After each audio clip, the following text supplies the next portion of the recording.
नमस्कार, आपण बघत आहात महावेग न्यूज. मुंबई. मुलगा आणि भागीदाराने व्यावसायिकाच्या हत्येचा कट रचला, तिघांना अटक, एक फरार. मुंबईतून एक खलबलजनक घटना उघडकीस आली आहे.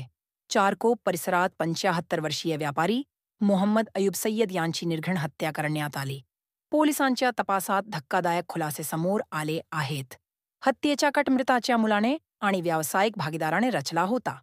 मुलगा हनीफ सय्यद आणि भागीदार शानू चौधरी यांनी त्यांच्या स्वतःच्या वडिलांना आणि भागीदाराला मारण्यासाठी 6,50,000 रुपयांचा करार दिला. पोलिसांच्या म्हणण्यानुसार रविवारी सकाळी अयूब सय्यद त्यांच्या कार्यालयात उपस्थित असताना 2 गोळीबार करणारे आले आणि त्यांनी धारदार शस्त्रांनी त्यांच्यावर हल्ला केला. हल्ल्यानंतर त्यांच्या जागीच मृत्यू झाला. संपूर्ण घटना CCTVमध्ये कैद झाली आहे. या प्रकरणात पोलिसांनी 3 आरोपींना अटक केली आहे. यामध्ये मृताचा मुलगा हनीफ सय्यद, व्यावसायिक भागीदार शानू चौधरी आणि शूटर खैरुल इस्लाम यांचा समावेश आहे. दुसरा कॉन्ट्रे नक्ट किलर सध्या फरार आहे आणि त्याचा शोध सुरू आहे. तपासात असे दिसून आले की अयूब सय्यदने अलीकडेच त्याच्या मुलाला दिलेल्या मालाड फ्लॅटची डीड रद्द करण्यासाठी न्यायालयात याचिका दाखल केली होती. यामुळे त्याचा मुलगा संतापला. दरम्यान कोट्यवधी रुपये गुंतवूनही कोणताही नफा न मिळाल्याने व्यावसायिक भागीदार शानू चौधरी नाराज झाला.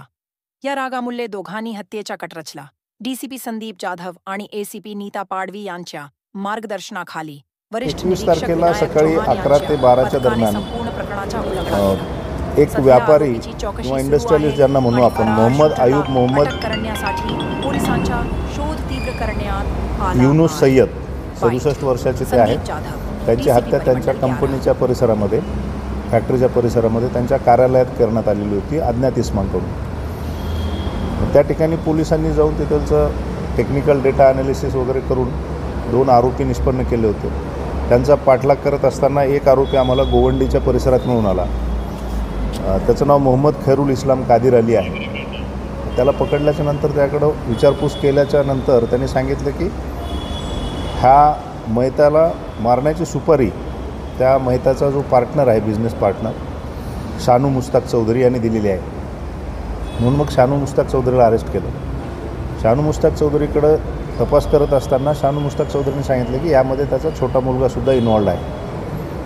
तर छोटा मुलगा हमीद आणि शानू मुश्ताक चौधरी असं दोघांनी मिळून 6-6.5 लाख रुपयाची सुपारी ह्या आरोपींना दिली होती. ज्या 2पैकी एकाला आपण अरेस्ट केलेलं आहे. उरलेल्या एकाचा आपण शोध घेत आहोत. या खुनाचा मोडस नेमकं काय होतं? याच्या आधी त्या खुनामध्ये ज्याला सुपारी देण्यात आली त्याच्यामध्ये काही रेकॉर्ड्स आहेत का? त्याची आतापर्यंत रेकॉर्डची माहिती प्राप्त झालेली नाही.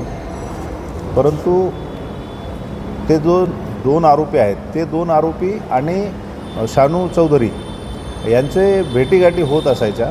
वेगवेगळ्या ठिकाणी ते भेटायचे. म्हणजे त्यांचे आपण काय म्हणतो, ओळखीतले होते ते एकमेकाच्या. आणि चर्चेतनं त्यांना असं कळालं, जेव्हा शानू चौधरीने सांगितले की असं माझ्यासोबत झालेलं आहे आणि ते पैसे परत मिळाले नाही तर आपल्याला त्याचं मर्डर करावं लागेल वगैरे, तर त्यांनी त्याला सांगितलं की आम्ही करून देतो, आम्हाला पैसे द्या. असं फोन करायचा असा आधी त्यांनी प्रयत्न केला होता का, विचार केला होता का की त्याच्याकडे नाही मिळालं किंवा आता काही असं काही? नाही, तसं काही अद्याप निष्पन्न नाही आहे की यापूर्वी त्यांनी काही प्रयत्न केला होता. प्रॉपर्टीज काही मिळालेल्या आहेत? प्रॉपर्टीमध्ये एक धारदार हत्यार मिळालेलं आहे ज्याच्याने त्याचा खून केलेला आहे आणि त्यांचे कपडे ज्याच्यावरती रक्ताचे डाग आहेत, मैताच्या रक्ताचे, ते आपल्याला आरोपीकडनं प्राप्त झालेले आहेत. सर, जे अटक आरोपी आहे त्यांचं बॅकग्राऊंड काय, याच्या आधी काही गुन्हे होते का त्याचे? अद्याप त्यांचं रेकॉर्ड आपल्याकडं उपलब्ध नाही आहे. त्याचा आम्ही तपास करत आहोत. सध्या तरी ते गोवंडीच्या परिसरात राहणारे आहेत. त्यांचं मूळ गाव वगैरे त्याचा आम्ही शोध घेत आहोत.